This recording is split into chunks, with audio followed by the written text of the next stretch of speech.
everyone, this is Daryl, aka Cutter Punk, and tonight we're going to do a little bit of embossing with the KNK Force. So let's get started.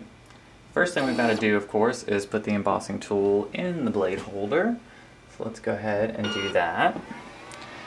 Now, when embossing, you want to make sure to set the blade origin to the top of your material, not the mat.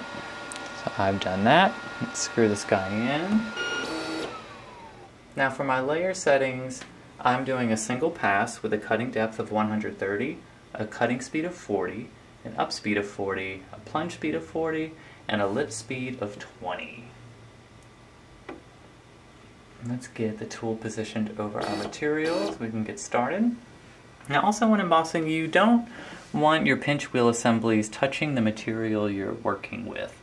So I'm only going to lock down the outer wheels, and we can go ahead and get started. So this is a piece of 36 gauge aluminum. I'll include a link in the video description where you can find the same stuff that I'm using. And it's an image of a fleur-de-lis. I'm originally from Louisiana, so this thing is ubiquitous everywhere down there. I grew up seeing it on coffee mugs, on wall art, city buildings, fences, all over the place, so it's very near and dear to my heart.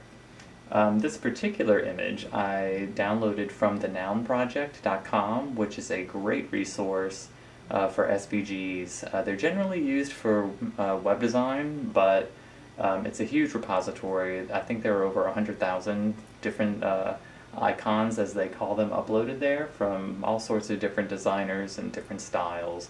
It's a really cool resource just to browse through. It's kind of fun. So what I did is downloaded that image, I imported it into Make the Cut, and set it to change the paths to rhinestones. And I used the smallest size rhinestone, and rather than just do the outline, I chose to fill the image. So it kind of made it for a really complex image, so it takes a bit for C3 to render it properly and get everything prepared for cutting, but I'm hoping it'll be worth the wait. Also worth mentioning is when you're doing embossing, you want to have something soft underneath, so you can kind of push the metal down and there's a bit of cushion under it. The best thing to use is shelf liner. Not exactly the shelf liner that I have. You kind of want the really smooth kind, and this has a bit of texture. It shouldn't make much of a difference for this aluminum, but if you were doing a thinner material, for example, you might have, some of that material might end up kind of showing its pattern through, depending on, the material that it's under and how soft the material that you're embossing is.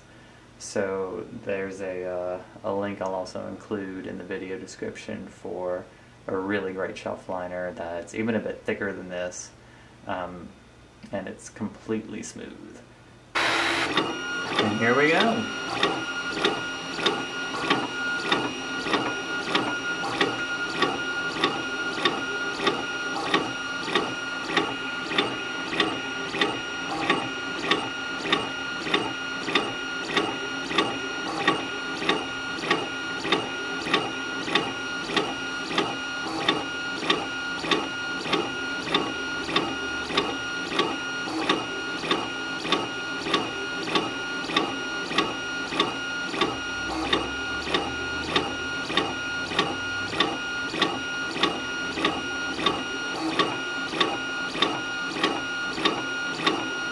Now you might notice the aluminum kind of bouncing up and down a little bit, and that's because it's really, really hard to get it perfectly flat.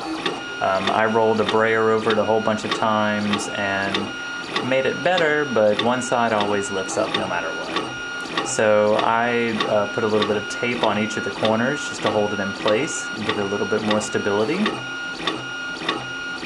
But it looks like it's doing fine.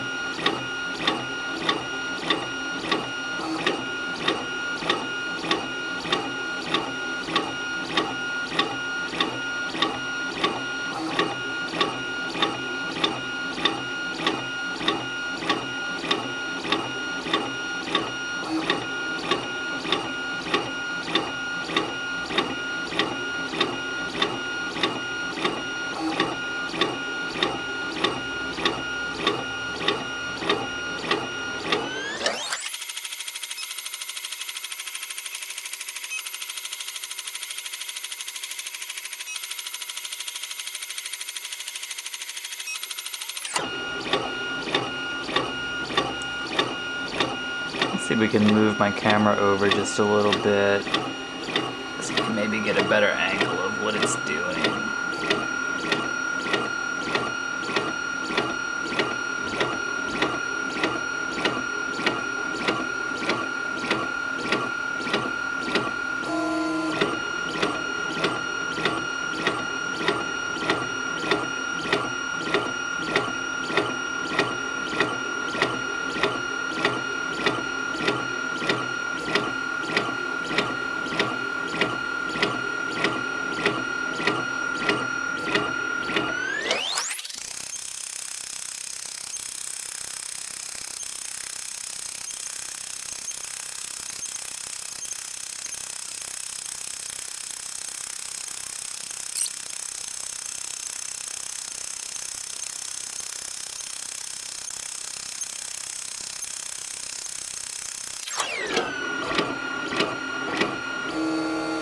Alrighty, let's pull this thing off of the mat and see what we have.